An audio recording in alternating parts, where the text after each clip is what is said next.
Today at the National Press Club, President of Chief Executive Women, Sam Mostyn. She'll outline a vision for Australia's future, which utilises all of the country's resources and talent, especially women, to create a vibrant post-pandemic society. Sam Mostyn with today's National Press Club address.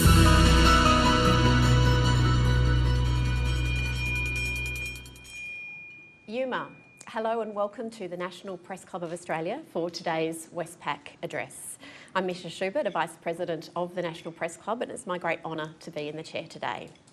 On Ngunnawal Ngambri land, we honour the elders and ancestors who have lived this country and loved this country through the vastness of time. What a delight it is today to welcome Sam Mostyn AO to this august podium. It seems very fitting. 2021, of course, opened with a series of moments of cultural reckoning. Grace Tame and Brittany Higgins spoke, and these two inspiring young women sparked a powerful movement for change. Tens of thousands of Australian women marched in the streets demanding an end to sexism, exclusion, inequality and injustice.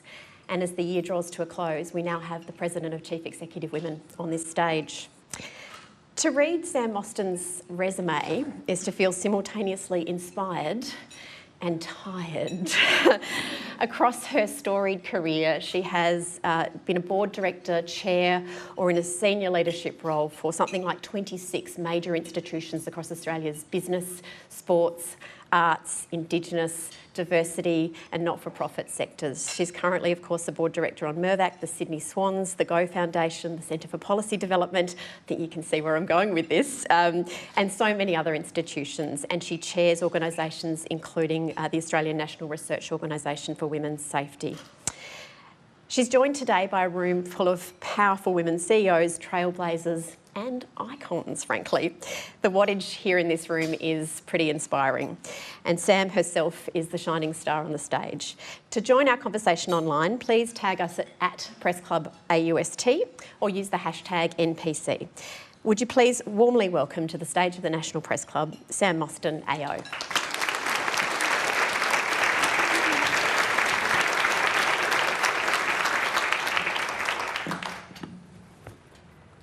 Well, thank you, Misha, for your very, very generous introduction. I also acknowledge that we are gathered here on the lands of the Ngunnawal and Ngambri, the traditional custodians of Canberra, the ACT and the surrounding areas. I pay my respects to elders past and present, and it is always really good to be on Ngunnawal country because I was born here, I was educated here, my parents and two of my sisters still call Canberra home. And it's pretty exciting to be in a room that's buzzing like this today, so I thank you all for the energy you've brought to the room. It makes a big difference to the words I'm going to share with you. I had hoped that my father Bill could be here today. He's in his late 80s, and I know just how much my sense of engagement in community has come from observing his lifelong commitment and dedication to our country and to our community, both in his long Australian Army career and then in disability services here in the ACT, not to mention his unfailing devotion to seeing his 4 daughters advance and prosper. My mother is very unwell in hospital, and she is without doubt the embodiment of the role so many women play as the unpaid backbone of home and family. My love and thoughts are with them as they watch from their hospital room today. I'd also like to acknowledge a number of the parliamentary representatives that are here. I won't name you because I don't have enough time in my speech to name you all, but I'm so delighted that so many of you are here and so many of you making such a big difference to our democracy. It's also really heartening to see so many familiar faces here in the room. Thank you all that have travelled here, particularly for this event. I'm very sorry to say there was a plane load of guests that made it to Canberra and were turned around because of some mechanical issues at Canberra Airport. So some of the people we'd hoped to be here are back in Sydney, and I say hi to them watching on the broadcast. We miss you. I did just want to acknowledge Mari Coleman, because Mari's here at the head table, and Mari was the first woman to lead an Australian national statutory authority, the National Social Welfare Commission. She has been a lifelong fierce advocate for women, but particularly the gender pay gap. And it's wonderful to have you here, and I'm honoured to be speaking in your presence.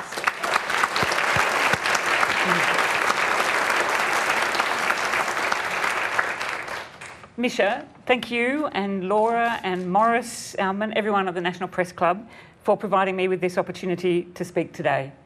Principally in my capacity as President of Chief Executive Women, but also through the many other roles that I, like all members of CEW, play across Australian society. These roles give us collectively multiple points of insight into the lives of almost everyone living in Australia. More recently, this has given us the unique privilege of observing up very close the experiences of many, particularly women, trying to deal with the relentless upheaval caused to our world and this country by COVID. Today, I want to extrapolate from these insights the reality of what our country is experiencing right now and what it could and should look like as we emerge from one of the most disruptive and challenging periods in our history. Now, at the outset, when I talk about women, we know the world is not binary, and I'm including women and people with diverse genders, anyone who identifies as a woman or identifies as non-binary. First, though, a little bit about Chief Executive Women, as I suspect you may be very surprised about who we are today. We were founded in 1985, and our purpose and vision was and remains to progress women's leadership and remove the significant barriers to women's progress in the Australian economy, and to ensure that we would be women leaders enabling women leaders. This could never have happened without the tenacity and far-sightedness of our founders and elders of CEW, all remarkable women. I have spoken with some of them as I prepared these words, in particular Barbara Cale AO, who I know is watching the broadcast right now from her home in Sydney. And our thoughts are with you, Barbara, and all the founders. Two of our other founding members were going to be with us. One was Anne Gorman, and Anne was one of the women on the plane. But Bronwyn Bishop is here. I'd like to acknowledge Bronwyn as a founder of Chief Executive Women. Wendy McCarthy AO, I'm delighted to say, is with us here today too.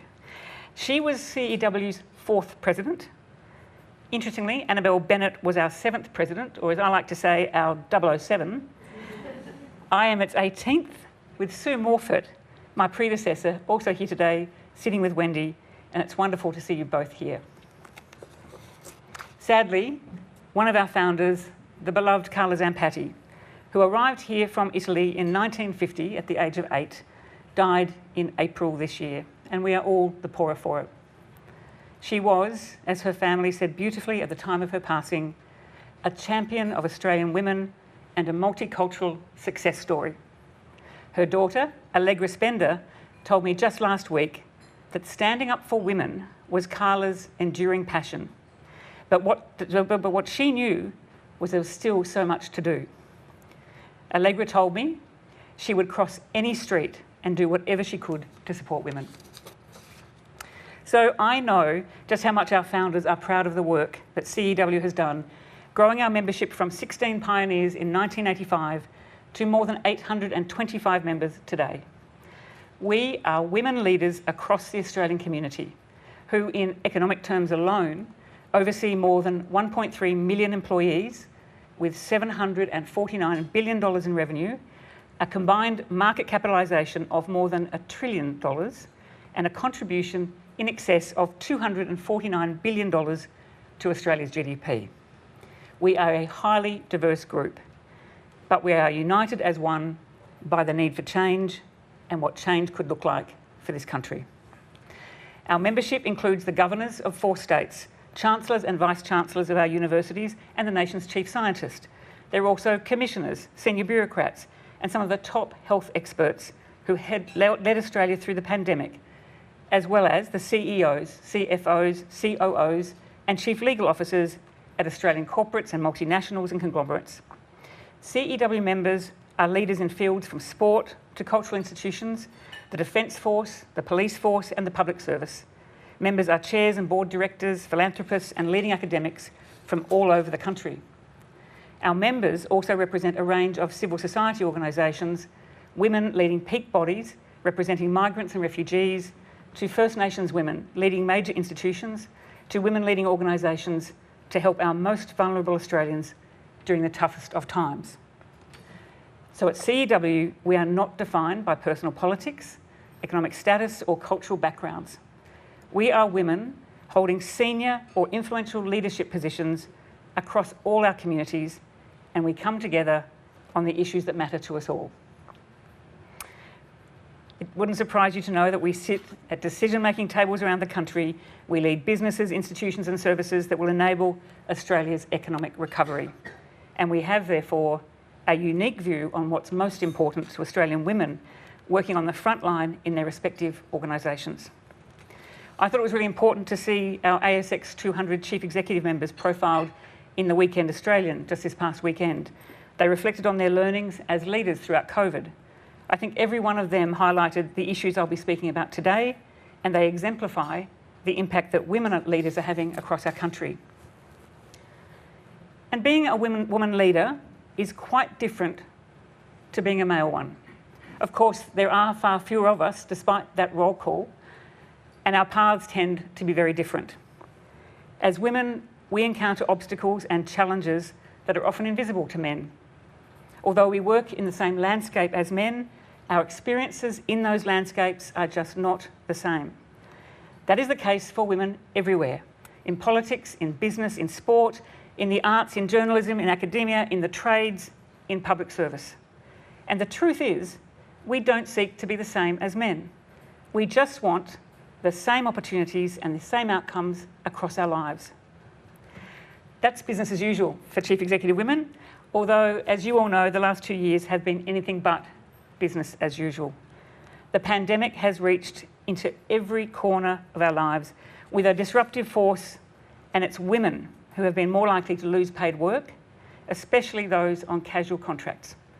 Women who've been more likely to shoulder more unpaid work at home doing the essential care of family. Women who've been disproportionately on the front lines, keeping us safe and making us well. The deep tissue damage to one of the most feminised professions of all, nursing, is only now becoming clear. Just last week, the Melbourne Age reported the mass exodus of experienced critical care nurses from ICUs, up to 20,000 of them, because of the enormous emotional toll placed on them during the pandemic. They are among our most valuable, cherished care workers who were already feeling burnt out and undervalued before COVID struck. When a significant proportion of the population is locked down at home, we know it's predominantly women who are doing the remote homeschooling, women who are shouldering the increased domestic work. And as our own annual Chief Executive Women Senior Executive Census shows, it's women who are putting their professional aspirations on hold in order to deal with the complex and additional demands on their times that this pandemic has delivered. And I think while we've been effusive in our thanks, that gratitude has not translated into the kinds of structural policy changes that would alleviate the heavy burdens they continue to carry. So in Australia, we like to tell ourselves that we are the lucky country, and certainly our political leaders love framing it this way. And yet, among our vast natural resources, possibly the most underrated and under-celebrated part of our luck has been the unpaid work of women. We are lucky to have benefited from that for just so long, but we cannot rely on it forever. Earlier this year, as we launched our pre-budget submission, CEW came together in a unique and powerful alliance with the Business Council of Australia, the ACTU, Good Start Early Learning and the Parenthood, as well as Wendy McCarthy, who I think bound us together, Wendy, to formulate and articulate a plan for making Australia a nation where all women live and work freely and safely and in a manner that benefits the entire nation. And I'm so pleased to see Michelle O'Neill and Georgie Dent, who are joining us here today. It's wonderful to have you here. We have also worked with state governments to make the case for our clear policy reforms. We have been articulating these reforms for years, so it's been heartening to see developments at the state level, particularly in my state of New South Wales, where Treasurer Matt Keane's recent economic statement explicitly placed women and women's economic empowerment and progress at the centre of rebuilding the state. So that is why today, the central theme of my remarks is that Chief Executive Women believes that we need to put care at the centre of our economy. We hear a lot about economic growth, economic resilience and strategic competitive interests, about muscling up to threats and building back better. But what we virtually never hear is how care and economic performance and success go hand in hand. They are inextricably linked as the foundations of our future prosperity. Now, the people here know better than me, but we are already moving very quickly into a federal election campaign in which the visual cues of hard hats and construction sites are accepted as the most powerful way of representing the value of jobs and infrastructure. But there is a huge disconnect in this visual and spoken language and the policies and mindset that drive this language. It's a disconnect with the lived experience of millions of Australians, both women and men, but particularly women. Perhaps that is why just this week, the Daily Telegraph highlighted under the headline, "Women Voters to Play Kingmakers," that undecided women voters are focusing on policies around reproductive health, childcare and aged care, and addressing domestic violence. Now, we all travel on roads, but what is the infrastructure that has kept us alive and together through this pandemic? It's the human and social infrastructure of the care economy, one that's powered by women who are often underpaid, if they're paid at all. This care economy has achieved extraordinary things, and we need to start valuing, maintaining and investing in it with the same energy and focus as we would any arterial road. Truly, these workforces are the arteries of our nation, our regions, our cities, our suburbs, our communities, our families and homes. We just don't give it the equivalent value we should. So is it any wonder that it is the professions of care that we have neglected when investing in workforce planning, and where it has taken royal commissions to bring to light the consequences of such neglect, experienced catastrophically in the lives of so many? When I think about those essential arteries of care, I think of places like the Addison Road Community Centre in Marrickville, in Sydney's inner west. Every day there are volunteer women working to plug the gaps and feed the people who've fallen through the cracks of the employment and welfare system. They include women who've only just arrived in Australia from Kabul after fleeing the Taliban. And despite their personal trauma and upheaval, they are already putting up their hands to help others in this newly adopted home. And yet, as my friend Rosanna Barbero, Chief Executive of Addison Road, said to me just last week, every time we hear about migrant women, we hear about them either as case studies or as problems to be solved, when in fact, they enrich our economy and society just as Carla Zampatti did. We were lucky to have Carla and the millions of other migrants who came here with little and gave us so much. Yet lazy tropes about immigration continue to wield disproportionate power in our democratic system. It's another sign of the disconnect between political language and current policies on the one hand, and the lived and breathed experience of millions of Australians on the other. And we see that disconnect everywhere. How inequalities have been growing at alarming rates. How a breakdown of trust in our most basic institutions is increasingly causing tears to the very fabric of our society. We hear about it in terms of the so-called Great Resignation, a phenomena which The Guardian reports as being experienced globally, mostly by women, but we also feel it as the Great Exhaustion, the likes of which many of us have never seen before. It is hard to imagine a more tumultuous period than the one from which we are now trying to emerge. And to say this has been a difficult and galvanising time for women, as Misha said earlier, is therefore an understatement. There were moments, of course, to celebrate early in 2021 when all 4 Australians of the Year awards were won by women for the first time. Grace Tame, Dr. Miriam Rose Ungumu-Bauman, Isabel Marshall, and Rosemary Karuki. It was a moment of enormous pride and gratitude for me, and I hope for many across the country, that finally Australian women were being recognised for the pivotal roles in the health, well-being and good fortune of this country, this lucky country. I had the same feeling a year earlier, sitting at the MCG amongst about another 86,000 excited fans just before the country was plunged into COVID for the ICC Women's T20 World Cup final, the highest attended women's sporting fixture ever in Australia and the second highest worldwide. A moment which to me and to everyone else that was there seemed to encapsulate the exponential growth and potential of women's equality in sport in this country. And yet alongside those achievements and recognitions, we've continued to absorb the shocking realisation of how entrenched gender-based violence and harassment are in the homes and working lives of women. We heard last week from CEW member and ANRO's Chief Executive, Padma Raman, who's also on that plane that went back to Sydney, some of the details of a preliminary report that paint a comprehensive picture of how COVID-19 and the extended lockdowns have affected service provisions for women and children experiencing domestic and family violence, and how domestic violence is a sure pathway to the often desperate levels of financial stress among Australian women. ANRO's has also shared really troubling insights from the National Community Attitudes Towards Violence Against Women survey, it's called NCAS, which reveals that as many as 4 in 10 Australians mistrust women's report of sexual violence. 4 in 10, or 40% of the Australian population, despite the fact that false allegations of sexual assault are extremely rare. We heard earth-shaking testament to this earlier this year here in Canberra from Grace Tame, when she delivered her acceptance speech as Australian of the Year. We saw it in the Enough is Enough marches for justice around the country, when tens of thousands of women and men protested at the appalling levels of sexual harassment and assault in this so-called lucky country. We heard Brittany Higgins tell those at the Canberra March that we are here because it is unfathomable that we are still having to fight this same stale, tired fight.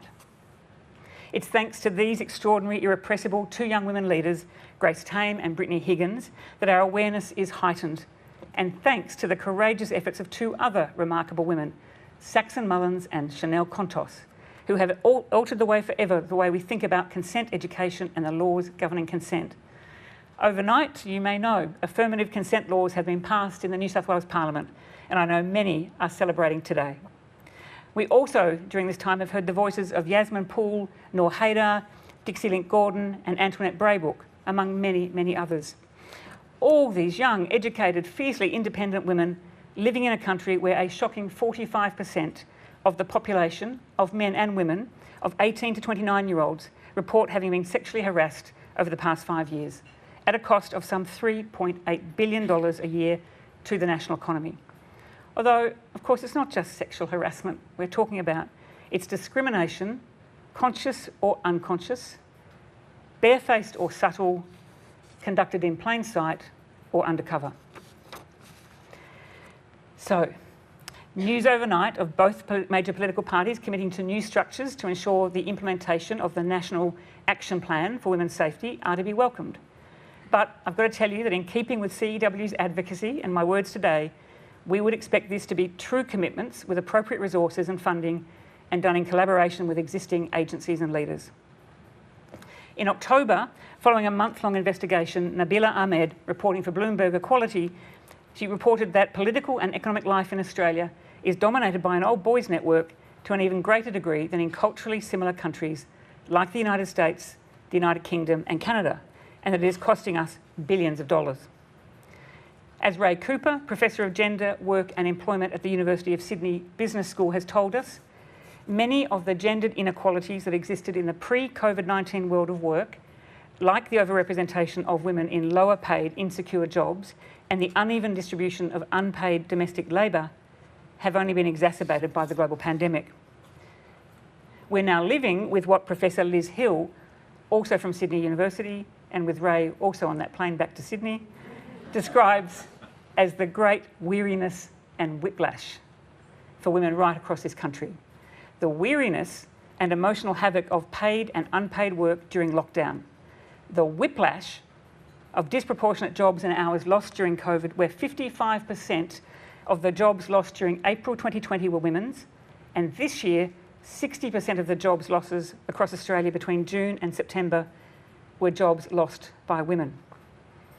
As Australians investing in women have reported today, young women were particularly hard hit, accounting for more than 2/3 of the jobs lost by young people.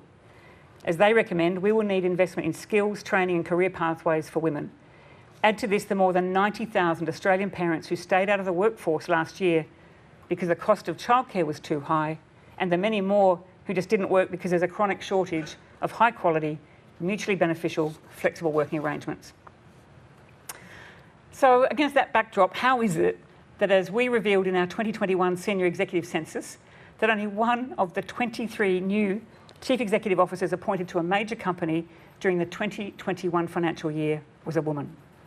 And how is it that among the top 200 businesses in this country, the number of women CEOs fell from 14 in 2018 to just 10 this year? And this, despite what we know from research that was published just last year by Bankwest Curtin Economic Centre and the Workplace Gender Equality Agency, that when a company has a woman CEO, it leads to a 5% increase in the market value of an Australian ASX-listed company. It's something I've seen firsthand as a director on company boards where women have been appointed to the CEO role. But going back to young women, it's young women we've been told to worry about because, according to Dr. Angela Jackson, she's the lead economist at Equity Economics and Development Partners, and told me the other day, they're meant to be the ones closing the gender gap. And yet they've now taken a gigantic hit at the very start of their careers.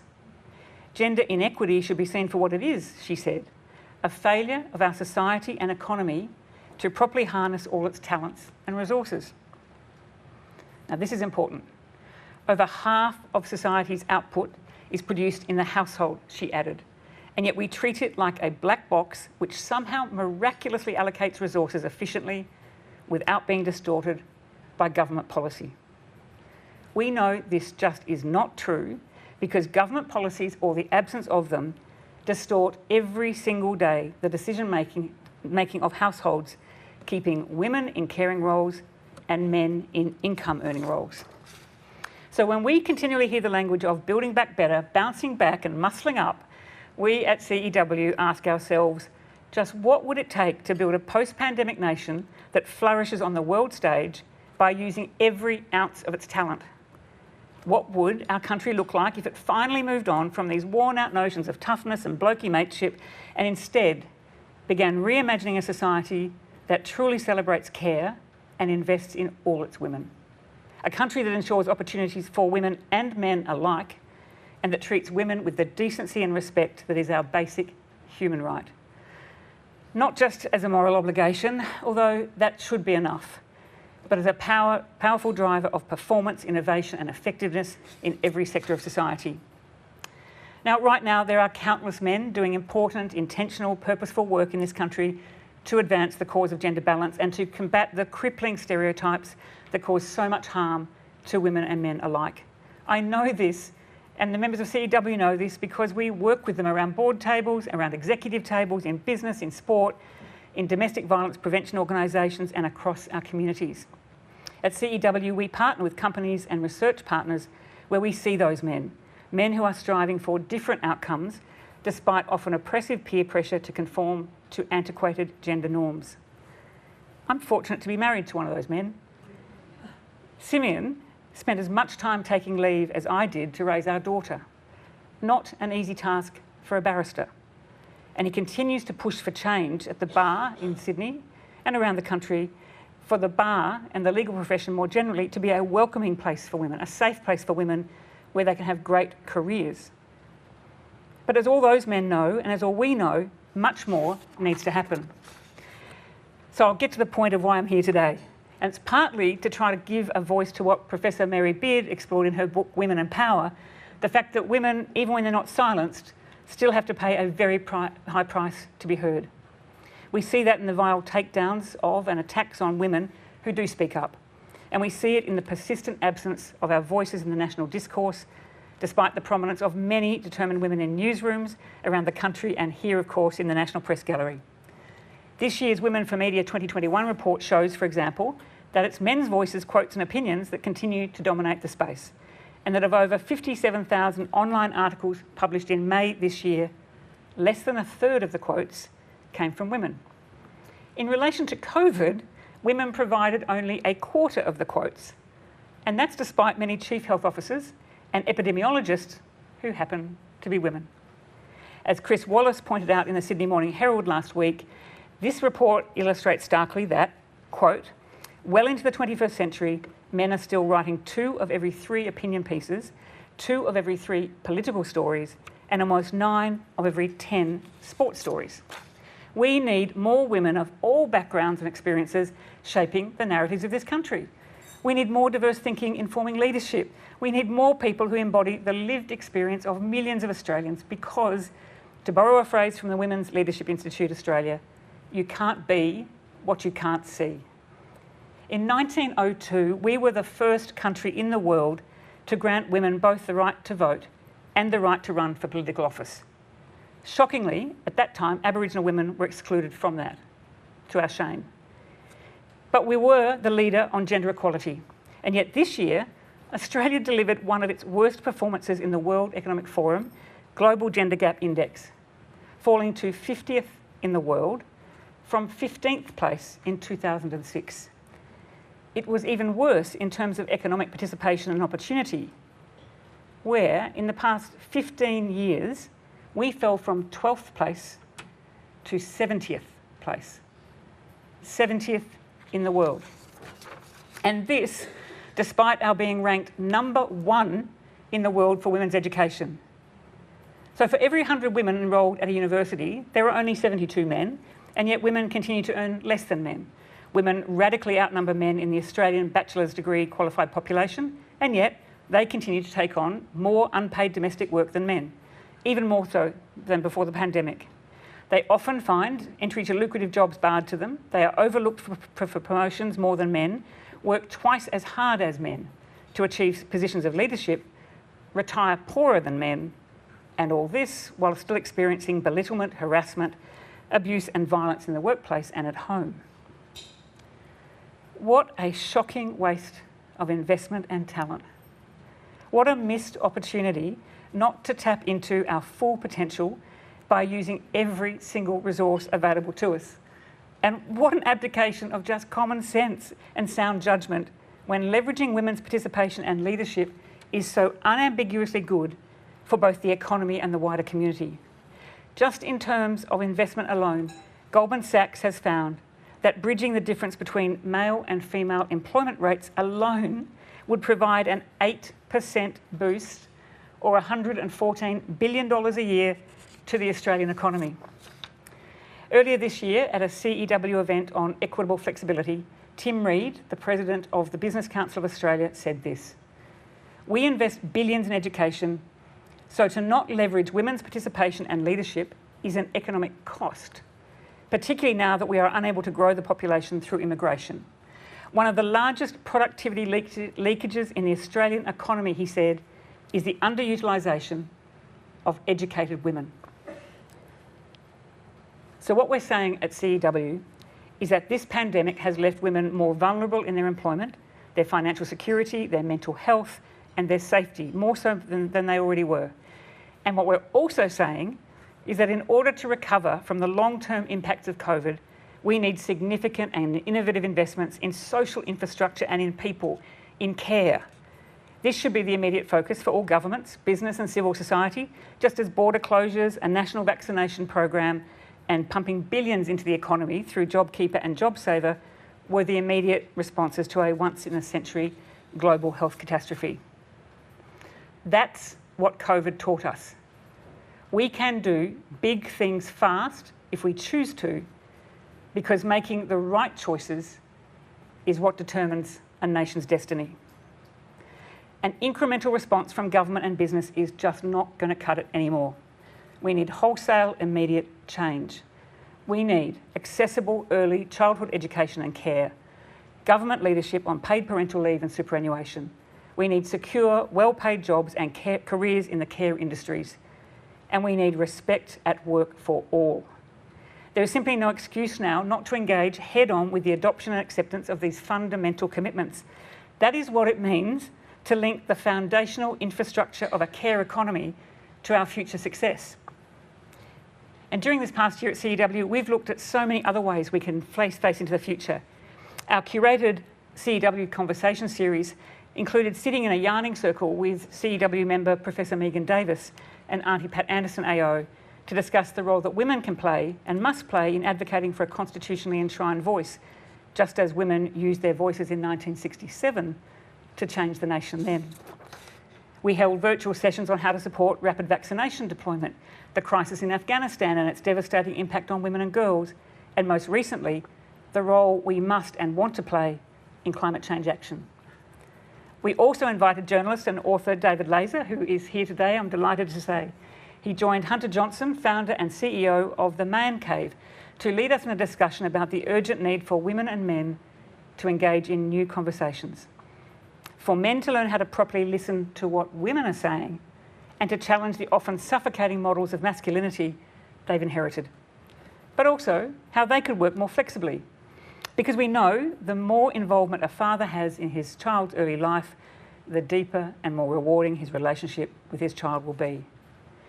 In that conversation, thanks to David and to Hunter, we imagined an Australia that honours what I suspect hundreds of thousands of young men are wanting to see. Alongside what women have been clamouring for years, a way out of the oppressive norms that gendered expectations and structures have placed on all of us. At CEW, we know from the Equitable Flexibility Reshaping Our Workforce report released earlier this year in partnership with Bain and ANZ that 95% of employees want flexibility and they want the companies they work for to do more to encourage flexible working arrangements. They told us resoundingly that they regarded this as the most effective way to overcome barriers to gender equality. It was the pandemic that forced the hand of even the most sceptical employers, because they had to change fast, and change they did. Turns out that productivity wasn't destroyed and the sky didn't fall in. What an opportunity then for us to now dispense forever with the tired assumptions and stigma that it's only women who want to work flexibly, or that there's something wrong with men who want to work flexibly. It's time to face one of those really hard truths, that there is no guarantee of a nation's survivability, no assurance that ours or any nation's luck will last. We believe that Australia is now in danger of its luck running out. This pandemic, following on from the 2019-2020 bushfires, smashed our communities and deepened already existing inequality. It exposed the fragility of our economic assumptions and the flaws in our structures. It illuminated how fundamental social infrastructure is, how fundamental that is to a strong, well-functioning economy. We need to capitalise on important lessons from COVID-19 crisis and put care at the centre of the economy, and we need to put women at every decision-making table. We need and we should demand a diverse cross-section of Australian women leaders taking their rightful seats at the top tables in order to help shape the decision-making policies and planning that govern our lives. Interesting today to see that Karen Webb is now going to be the first woman New South Wales Police Commissioner appointed overnight. So progress in policing, and there should be progress everywhere. As leaders in climate action often say, the best time to have planted a tree was decades ago. The second best time is now. I think you know where I'm going. Similarly, the best time to have committed to gender equality was decades ago, but the second best time is right now. In her acceptance speech here in Canberra as Senior Australian of the Year, Dr. Miriam Rose Ungama-Bauman presented us with the pathway to a more caring society and what it might look and feel like.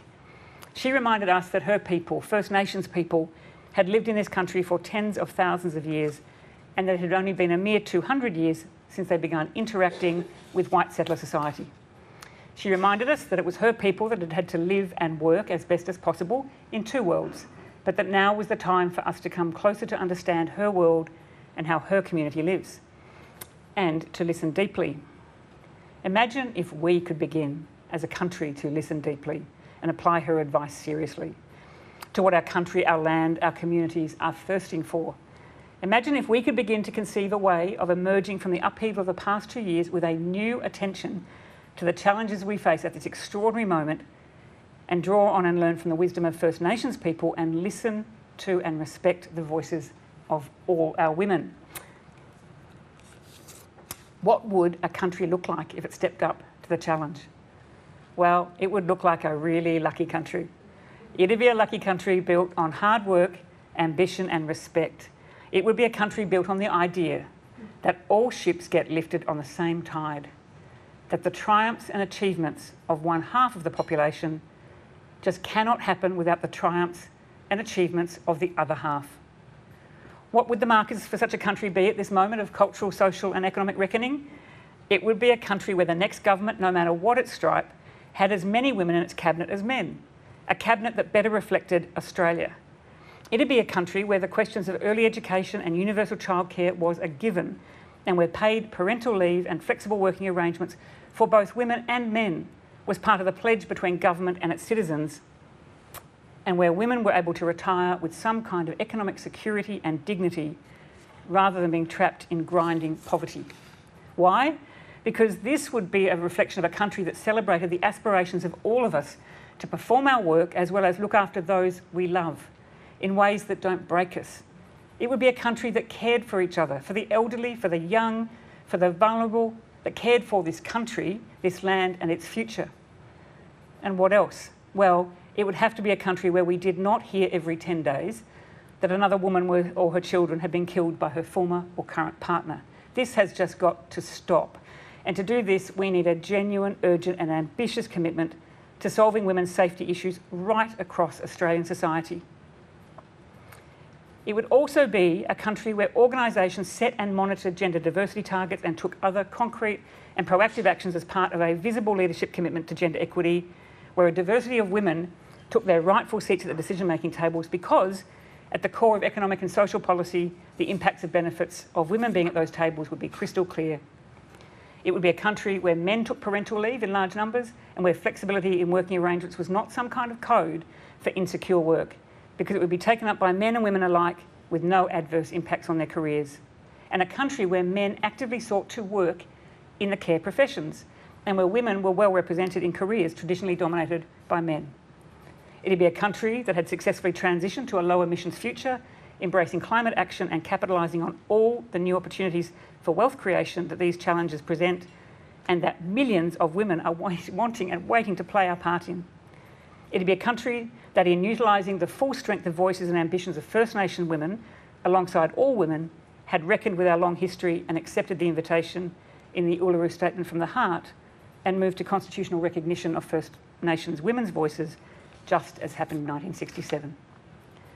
I am convinced that Australia could again be a country that is the envy of the world, one where I would be able to sit with my daughter and nieces and nephews, and one of my nephews is in the room serving you today, Will Riley. It's one of those lovely young men. I'm sorry to embarrass him, and he knew it was coming. But I want to sit down with Will and my daughter and Will's brother and my other nieces and simply say to them confidently, yes, you all have an equal future. We can't waste any more time. We can't waste any more good ideas. We need to seize this moment because our luck is running out, and luck is not a strategy. Luck, as they say, favours the brave. And good luck, as the Roman philosopher Seneca said, is that place where opportunity meets preparation. We now have the opportunity. This is the moment to prepare ourselves. Thank you.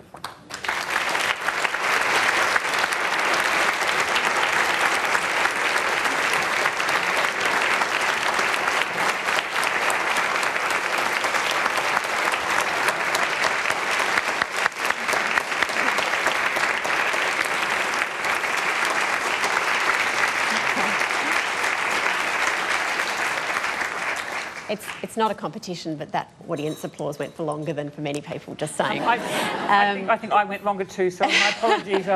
You let me do that, so thank you. Sam, thank you for a really thoughtful and wide-ranging address. I know there's a number of questions from working journalists here today, but I thought I might kick off by bringing you back to your remarks around the Respect at Work report and your exhortation to kind of get on and do all the work laid out in that blueprint. I wondered if you could give us your candid assessment of how adequate you think the response has been to date. I guess I look at the work that Kate Jenkins did and the recommendations that she made and the universal acceptance of them at the time. There was just a resounding sense that we should just accept those recommendations, deal with the legislated ones in full, and then deal with the cultural and normalising of things in our workplaces as well. And I think governments, leaders have just got to accept that when you have those reports and you know what that's doing to hold back not just women and our sense of safety but the economy, you do the whole thing. And what was interesting for me is that, and for CW, is that one of the recommendations which hasn't yet been taken up is a legislated positive duty on employers to provide safe workplaces. which almost every workplace wants to do and knows in the same way that when we adopted workplace health and safety regulations a while ago, that as soon as you do this, you create better workplaces, more productive, they're safe, but they're great places to be. So I just think there's always more work on this. And Kate's report, if you haven't read it, even just the introduction about what she found across workplaces in this country everywhere, was shocking. And so I think we've got to get on with it and really understand how that's part of what's holding back a vibrant economy by not understanding how well to respond to those recommendations. Yeah. The other big theme obviously was around what's happened to women's job security and jobs indeed during the course of the pandemic in these last 2 years. And I saw a lot of nods in the room and sensed a lot at home when you're describing that phenomenon, the great exhaustion, the weariness and the whiplash of the last 2 years, and the big juggle as well for people juggling care responsibilities, homeschooling and trying to keep jobs going as well. If there was one big policy idea that a government could implement to really sort of make a big structural shift on reversing the losses there, what would that be? I hope you've taken from the speech that it's not just one, and it can't just do an incremental version of one. So it's the combination of understanding the impact that universal childcare has and early childhood education and care has, not just for women, but for men and families. Travers McLeod is here today, CEO of Centre for Policy Development, and they launched their report this week on Starting Better. There's Travers, that links the getting kids into schools and cared well at the very beginning and the investment we make and what that does to open the economy. And he made the point that everything about it, an adult starts as a child, and families need that guarantee. And that guarantee wasn't just about early education and care, it was also about the other pieces of things we're advocating for. So the paid parental leave, the superannuation on paid parental leave, it's the entire package. But as I hope you got the sense of, it's not a cost, it's an investment, and to not do it is the cost. The cost that sits in our economy into the next 20 or 30 years will be so great by failure to act comprehensively around those policies that we've said, and it will be the greatest way to defeminise the big segregated industries and encourage more men to be in caring professions and more women to be in the high-earning, high-paying jobs. So I'm sorry I can't give you a direct answer and say it's just one, but we put up 4, and Georgie Dent's work on the parenthood, similarly things. These guarantees to family, to children, are a combination of government actually in our lives in a way that helps us make the best decisions and releases extraordinary wealth to the country. There are better experts in the room about these two things, and I'm told if they wanted to come to the microphone, they could answer specifically. But these are big reforms, and we did JobKeeper, JobSaver, in a matter of weeks, and we haven't blinked. And we said that the most important thing to do during COVID was keep people attached to their employer, and we did it. And it saved the economy. We're the envy of the world having done that. This is the future of the country equivalent right now. And if we fail on this one, it would have been the equivalent of not doing that piece of policy reform that quickly. You had Andrew Charlton here on the stage last week with Tony Wren talking about what drives poverty. And he talked about the fact that you very rarely get in any economy a natural experiment that economists can use to draw things through and say, we've learnt something, we'll keep applying it. So the big natural experiment was COVID, and our prescription for fixing it is there. And you're going to get to do this if you believe that you act now big, bold, and believe that it's a big investment in the country. Our next question's from Laura Tinkle. Thanks, Misha, and thank you, Sam. It's terrific. And I'm going to take up exactly that point that you made about Andrew Charlton and Tony Wren last week, and about the natural experiments that COVID has delivered us about, all these things that we thought were unchangeable and turned out were changeable, including the fact that a lot of blokes suddenly discovered that things like childcare were actually quite important to them. And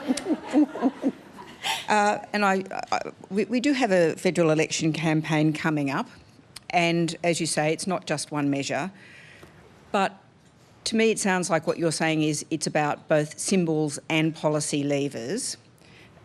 So is part of the problem that despite those natural experiments, we still find our political leaders going, oh, we can't look like we want to be in, in government's going to be in people's lives, that's just terrible, that we haven't actually learnt the lessons of COVID? And does the sort of fundamental shift that you're talking about, where we do recognise care, that we do actually start paying people who are at the centre of the care economy properly, revolve around a really huge leap by our political leaders to say, actually, if you re-elect us, we are actually going to champion the cause of lifting the wages of low-income people in the care professions, that we are going to lift people out of poverty. The fact that we paid $90 billion for JobKeeper but only $19 billion for the coronavirus supplement and have plunged people back into poverty. Yep. Does it actually require that big a leap to make people rethink and stop having hard hats and start having a different language in our election campaigns? Thanks, Laura. And I think the answer is probably self-evident in your question. We thought long and hard about what to share with you in today's speech. And it struck me that what you haven't heard and what we've not heard as a country is where all the strands of the natural experiment as it has affected the most, that had the most to lose, women and families and children, we haven't heard that story pulled together. And I think sometimes as a nation, we don't want to face into that tough stuff. And so everyone wants a good story and wants a short-term story. We're in such a high intensity, you guys know it better than anybody, high intensity, short-term promises. And we know that if they're not backed with a sense of what it will really do to the long term, that's all they are. They're short-term and they're there for a reason that's not about securing the things we now understand because we have the data. So I think this is a call for a big intentional go at what we need to do to secure our future.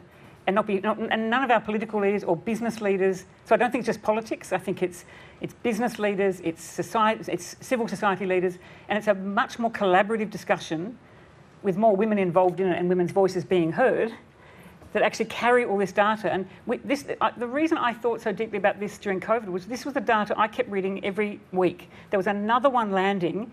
The Shoppies union work on the complete catastrophisation of families because of only being able to get 2 or 3 hours in a shift, that families and kids weren't seeing each other anymore. And then Trav's work on the guarantee, and then learning about how many young women had lost their jobs and would not be back in the workforce, and how highly educated we are. And then that big one, number 1 in the world for women's education and 70th for economic participation and progress. Like these unconscionable gaps that are all fixable. And so it does require honesty and a bit of fortitude, I think, to call it out and say, but we can do it, because if we hadn't had the natural experiment and COVID, I don't think we could. But we've learnt lots about what will help with poverty. We've learnt lots about what the social contract could be through COVID, and that people don't spend money in bad ways. They actually spend it on their families and their homes, and they boost the economy when they spend it. We found all that out, but we haven't reckoned with what we found out about what happened to the most vulnerable through COVID, and we know how to fix it. So, I mean, it's more than half the population. It's 52% of us. We're smart, we're ready to go, and this is about long-term reform for a country that, frankly, wants to rebuild a international presence. And I'd like to think, going back to talking to Lottie and Will and others, that they're the most talented young people, women and men, that they want to stay in Australia and pursue their careers, not have to leave this country because they can't. But if they do travel and become the best in the world, they want to come racing back to Australia, because we were the country that after COVID showed that we could do that really big thing well. And they were so proud of it. And then we would be on the world stage, rocketing up the World Economic Forum Global Gender Gap Index, rocketing back up. We were at 12th, so we were up the top there for a while. We'd be rocketing back up, and people would be saying to us, how did you do it? It's got to be big, Laura, and it's all of us. It's not just the politics. And the community knows this. We feel it. It's in our guts, I think.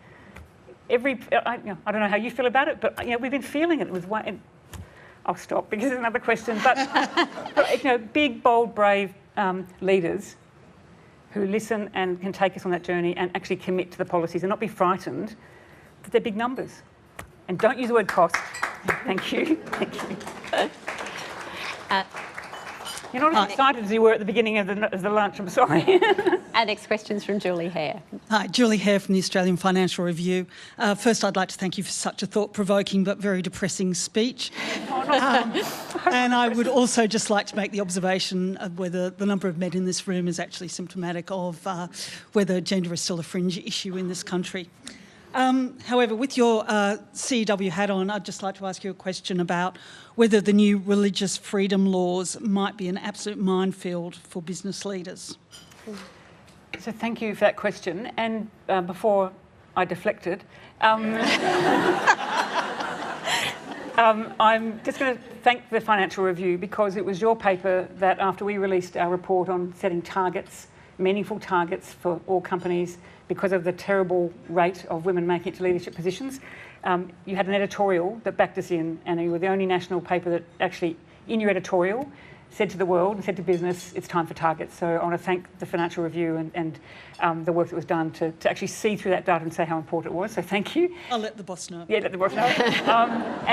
But I'm not here to talk about the religious freedoms bill. I think the only comment I would make is that the only way we'll sort out these incredibly complex matters that are dividing us at the moment is to have the right group of people discussing it in a way that's is compassionate and understanding and listens to one another. I'm not sure there's enough women in that conversation, so I'll go back to the purpose of today. If a group of people discussing the very difficult things about religious freedoms or vaccination or any of these things that go to the heart of the ethics of how we're living, the right people have got to be around listening to one another carefully and coming up with things that we can understand as a population. That's all I'd say about that, and I think that's what women leaders try to do, is to open these things up and deal with them in a collaborative, interesting, and use data and evidence to pass the way through. Mark Kenny. Thanks, Mish. Thanks, Sam, for an inspirational speech. Someone rather prominent in this country back in 2019 in a speech in WA said, "We want to see women rise, but he's very good at buts actually lately, but we don't want to see women rise only on the basis of others doing worse." I'm wondering what you took from that. Was that dissembling? Was it dog whistling? Was it something else? I just couldn't fully make sense of it. Mark, thank you for the question. And thank you for calling it inspirational, because I was worried about the depressing. So maybe it's a depressingly inspirational speech, I don't know. But thank you. What I've tried to point out in the speech, and what is the lived experience of our women leaders, is that it is just simply not the case that in order for women to progress, men need to fail or be removed. That is just not the disruption that goes on. So we just believe that all men, I said in the speech, we are all lifted on the same tides of success. And we're not lifting as high at the moment because not enough women have that opportunity that men have had. And so women and men lift well, but we lift even higher when women are able to get the same type of jobs. And conversely, there's a lot of men that don't want those jobs necessarily and would like to actually be involved in some of the jobs I've described that we don't adequately pay and talk about as a career. And they're the ones that hold up the whole economy, and we need more men doing that. So I think this is about getting beyond any kind of view of who wins and who loses. We all win if we are clear about what it takes to lift women against these very, very hard barriers and blockages that we've lived with. And it's a great world for men to be in. It's a great world for all of us to be in. So I guess I just say we've got to have confidence, because where we've done it, that's exactly what happens. Thank you. Thanks, Mark. A question now from Kimberly Keynes. Hello, I'm Kimberly Keynes from the West Australian. Thank you so much for your inspiring, depressing and encouraging speech. Another one. So your address focused on the importance of the gender balance in the workforce. In WA, there have been claims of sexual harassment in the mining sector. Do you think this is turning women away from the sector, and how do you think we can perhaps fix this problem? Thanks for the question, and it's nice that you're over here from the West. I take it you can't get... Oh, I'm actually from Sydney. Oh, you're from Sydney. It's a really important question, because, as Kate Jenkins' report showed, we've got an epidemic of harassment in all workplaces. There's certainly some that have been seen in the mining sector, but they're everywhere. It's in banks, it's in civil society. It's not just limited to one particular sector. But of course, women make choices about where they feel safe and where they can actually prosper. And so we know from not just data, but the lived experience of all of our members, that when you lead organisations that are inclusive and safe, they become the kind of places that people want to work in. Lisa Anise is here from the Diversity Council of Australia, and Lisa's work on showing exactly what that does in terms of productivity, happiness, and why people are attracted and want to go and work for certain industries and companies is all to do with that inclusive, safe way of working where people belong. And if they feel like they belong, you get a different output, and you only belong in places where there is an absence of that kind of appalling sexual harassment, or where a blind eye is turned to the bad treatment of anyone who doesn't fit in. So, of course, it's the greatest fix to be productive and efficient is to get rid of all of that bad behaviour and to lead by example with accountability. And we know that when women are in greater numbers higher up an organisation, it falls away. A lot of that harassment falls away, even in the mining sector. So I think I'm glad, though, that you gave me a third tick for the speech. Thank you. I can think of a few more. A question now from Sabra Lane via email. Thanks, Misha. This question comes from Sabra Lane, former president of the National Press Club and now with ABC's AM in Hobart. And her question relates to the current issue confronting Cricket Australia over the former captain, Tim Payne. As a major advocate for change and governance, including in sport, what does the handling of this particular episode with Tim Payne say about the culture at Cricket Australia? And should it have been completely transparent about this transgression and the punishment at the time in 2018? Thanks, Sabra, and I expected this kind of question given the news cycle.